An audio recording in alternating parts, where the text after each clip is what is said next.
This is my absolute favorite time to buy low on guys in fantasy football because through 2 weeks, now we have 2 weeks where some guys underperform for both weeks and people are really tilting right now. So you need to take advantage of some of these buy low opportunities today because we're going through 7 total guys right now to buy low before week 3. So make sure to go down there, drop a like on this video, and subscribe to the channel to show your support. So the first 2 guys here, they're on last week, and they're on here again, Jaden Reed and Josh Jacobs. Now, Josh Jacobs sounds weird. We'll get to that in a minute. With Jaden Reed, exactly what I thought might happen ended up happening. Jaden Reed off a massive week 1 performance where he had 31.1 fantasy points, really doesn't do much. Comes out, has 5.6 fantasy points in a half PPR format, only had 2 targets, caught both of them, and only had 2 carries that had 37 yards attached to them. So with Jaden Reed, the ultimate thing that you need to remember is that this guy is the #1 wide receiver in this group. Maybe not by targets because he got out-targeted by both Wicks and Romeo Doubs this week, but this guy is the most important weapon in that wide receiver room because he gets carries as well. So when Jordan Love comes back, that's when you see Jaden Reed's upside go back to where it was. So you need to keep your eye on Jaden Reed first and foremost, and it's a guy that I know for a fact right now people are going to tilt on to a certain extent. Now, you may not be able to get Jaden Reed for somebody like a Brian Thomas Jr., but I would be more than willing to trade somebody like a Jackson Smith-Njigba off a big week for a guy like Jaden Reed. Now, with Josh Jacobs, obviously this has explaining to do. Josh Jacobs ends up, if you actually watch the game, Josh Jacobs looked fantastic in this game. 32 carries, 151 yards for 4.7 yards per carry. That is an absolutely ridiculous workload. Now, what you don't see with that is the translated fantasy points. Has 13.1 fantasy points in this week because he ended up fumbling and he didn't get in the end zone. So people who do not pay attention and they have Josh Jacobs, these are the people that you're targeting. So if you're in a league that has all serious people, you have a really competitive league, you're not going to get Josh Jacobs on the cheap right now. Everybody saw this workload that he just got. But if you're in a league where people are not paying attention very much and they only see, 13.1 points for Josh Jacobs, what's going on here? Why isn't he being very good? This is a prime buy low opportunity in that type of circumstance. And if I could trade someone like an Aaron Jones or a Travis Etienne over for Josh Jacobs, that's exactly the move I'm trying to make right here. Now, the next guy was also on last week's buy low. It's Jamar Chase. Yes, Jamar Chase is still a great buy low opportunity. I'm telling you this, I say this every single year. The thing with Jamar Chase is that his Bengals, they start out slow every single year. Now, they actually came up to play for this game against the Kansas City Chiefs. The Chiefs have a way of doing that and making the Bengals play hard. So the Chiefs almost lost this game, but Jamar Chase wasn't much of a factor in this game. 5 targets, 4 receptions, 35 yards. Now, with Jamar Chase in particular, obviously, he's had a little bit of a shaky offseason. He's been looking for a new contract, didn't end up getting it, so he's maybe has a little bit of resentment for the ownership and just kind of the team in general, right? That's very well possible, and it could be what's going on and the reason why Jamar Chase is not playing top-tier football right now. But again, I said this with Marvin Harrison Jr. last week when I called him a buy low, and he ended up going off, by the way. I said this in regards to Marvin Harrison Jr. Say it out loud. Tell me that Greg Dortch is the wide receiver 1 in this offense. You can't do it. Tell me Michael Wilson is the #1 in this offense. You can't do that either.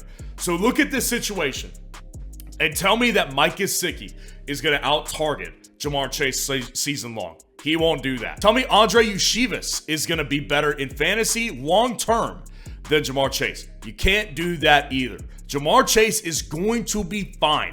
I'm telling you right now, this is exactly the trajectory of everything that has always happened with Jamar Chase. Start out slow and then end the season really, really good. So Jamar Chase, buy the dip right now. This is my favorite buy low heading into week 3, as it was heading into week 2 in all likelihood. Now, the next guy that I want to go through today is someone that may catch you a little bit off guard because I think this is a very frustrating fantasy player.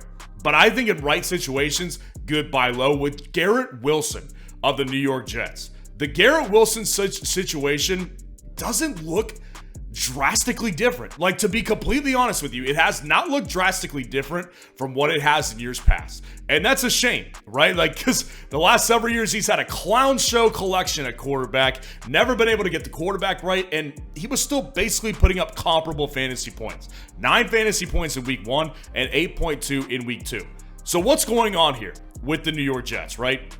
Now, I watched all that Jets-Titans game earlier today, and this offense is definitely out of sorts. Like, there's no question, Aaron Rodgers had like 5 would-be delay of games. Like, he just looks out of sorts, and so does the entire offense here.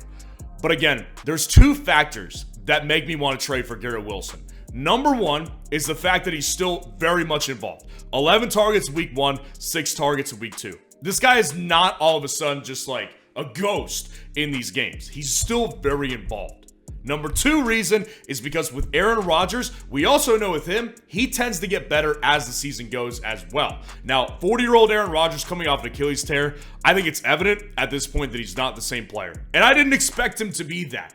But what I do expect with Aaron Rodgers is for him to rebound enough to start building legitimate chemistry with Garrett Wilson. And my point on all of this, the reason ultimately why he's a buy low guy for me, is because when you look at Garrett Wilson and you look at the draft capital that people attach to him, they did the same thing last year for very similar production with way worse quarterback play. This is a frustrating play right now in fantasy, and I think that people who knew him last year are having flashbacks to what happened last year with him, and they're saying, what is the freaking difference with Aaron Rodgers? It should be different. It doesn't feel different.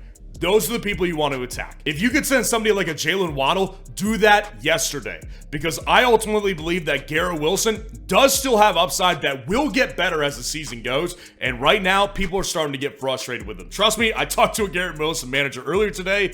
People are getting frustrated. Now, the next guy is also going to catch you by surprise without question.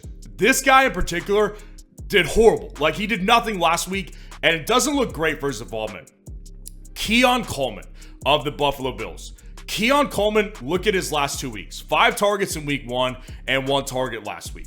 So let's break down those 2 performances really quick, because what we need to remember before we break these down is that Keon Coleman is a rookie wide receiver, the first draft pick of the Buffalo Bills. They traded back to get him. They sent their first rounder so the Chiefs could select Xavier Worthy. Maybe not the best move, but they got Keon Coleman at the beginning of the 2nd round, and they want him to be their wide receiver 1. This is also a guy that just really wasn't very polished coming out of college, so it makes sense for me why he just hasn't done much yet. But again, let's break it down. Week 1, 4 catches on 5 targets and 51 yards. Now, that particular game, that was a very competitive game. But it was also the first game of his entire NFL career. And so I don't really hold a ton of weight to that. And by the way, that's not a bad game by any means. Now, the Dolphins game, that's a different one because obviously comes out with 0 fantasy points and only 1 target. What's the problem there? Well, if you actually looked at Josh Allen and what he did, Josh Allen threw less than 20 balls in that game. Why? Because they didn't need to throw. James Cook was ripping that defense up, and by the 3rd quarter, that game was over. That game was over. They didn't need to throw to Keon Coleman and put him in harm's way. For what? For what reason would they need to do that? So you cannot take week 2 as a referendum on what Keon Coleman will be throughout the rest of the season. Keon Coleman, they're going to continue to get this guy involved and make sure at the very least he's used as a wide receiver too. Now, I think Khalil Shakir is the better player right now, but again, this guy has a lot of talent and he was handpicked by Josh Allen before the NFL draft actually even happened. So Keon Coleman, I think that in this offense, the upside is so clearly there with Josh Allen, and at this rate, with 1 target, I wouldn't be surprised if people drop him over the week. I would not be surprised if people drop him. So if you can get this guy for extremely cheap, like for a handcuff running back, that's a move that I would absolutely do this week. Now, dropping down to our next guy. Speaking of the Bills and Dolphins game, Tyreek Hill is a buy low. Now, I said this about Christian McCaffrey on several videos last week, including live streams. The thing about Christian McCaffrey is that since he was drafted at the 101 for most leagues, all you could do is go down. That's all your value can do. You can't go up because you're the number 1. Tyreek Hill is in a very similar spot right now. Now with Tyreek Hill, 102, 103 in most people's drafts, but right now his value is going down, and of course it obviously relates to Tua Tagovailoa. Now, as far as I see, Tua, there's really not a clear timeline for when he returns. My best guess, my personal belief, is that he gets placed on the IR this week. Maybe you're watching it, maybe he doesn't get placed on it, but I believe personally that's what's going to happen because the NFL doesn't want people to continue to see Tua get crushed like that. It's a bad look for them. With Tyreek Hill, he is in a situation without Tua, Skylar Thompson, their backup, couldn't deliver the ball to anybody. I mean, he was horrible in that game. But the problem is, if you actually looked at that game, Tyreek was pretty much a ghost for a lot of that game. 6 targets, 3 catches for 24 yards. That's an unlike Tyreek Hill stat line right there. Now, obviously, the concern with Tyreek Hill long-term is with Tua. Tua obviously provides him the most fantasy upside in that offense right here. But there's 2 factors that make Tyreek Hill a good buy low this week. Number 1 is because, like I said, when you're at the top, your value only goes down. His value is going down right now. And there's people tilting really hard on Tyreek. And I have Tyreek in a lot of leagues. I'm not selling him right now because I don't want to tilt and undersell him for somebody that has no business being in replacement of Tyreek Hill long end of the season. With Tyreek Hill, he's such an elite football player. And his offensive coach is a very good one. He will find ways to get him the ball. So I'm not saying that he's going to put up the 7 catches for 130 yards and a touchdown like he did in week 1 with Skylar Thompson. What I'm saying to you is that Tyreek Hill will probably come away with 6 catches for 80 yards and a touchdown. Still going to be very, very fantasy relevant. Probably just a high-end wide receiver 2 at the moment. So if you can get a package deal together that includes somebody like a Devontae Adams, who I think is a sell high this week, and you get a running back like a Jerome Ford, that's where I think Tyreek Hill is a great buy low opportunity in this particular week. Now, dropping down to our last guy right here. A lot of people are not going to like this, and I don't even like it, to be honest with you. Michael Pittman Jr., I do think has merit to be a buy low guy. Now, let me be 100% clear. I have legitimate issues with what's happening in Indianapolis right now. I don't think it looks good. Anthony Richardson looks like not a very good player right now. Now, I think that he's very talented, and he very well could have a good couple of games here to come out this bad performance against Green Bay. I think he's a really talented player, and I like offensive coaches like Shane Steichen, who developed Jalen Hurts while he was a Philadelphia Eagles offensive coordinator. Michael Pittman is definitely nerve-wracking to me. What brings me back with Michael Pittman is his targets. 7 targets again in week 2, and he came off 8 the week before. So we know the targets are there, they're just not hitting yet. Now, that I think is just a chemistry issue. I do, because if you think back to what Michael Pittman and him did last year, they didn't really have much time to actually play together because Anthony Richardson played like 3 games basically. So Michael Pittman just didn't have much time with Anthony Richardson. I think as the season goes, they're going to hit because that target share is there. It's not going anywhere either because he's an expensive wide receiver for the Indianapolis Colts.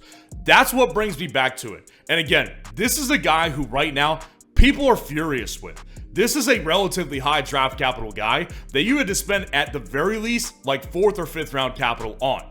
So Michael Pittman Jr. is really disappointing people, and this is exactly where I want to come in. With a guy like Brian Thomas Jr., who I think is still overvalued right now at this point, and trade him for Michael Pittman because, like I said, not confident on Michael Pittman like I am with the other guys on this list, but the target share is what brings me back and makes me believe that he is a good buy low opportunity this week. So let me know how your team did in week 2 fantasy football, and if you want to see the must-add waiver wire players for this week, click on this video right here.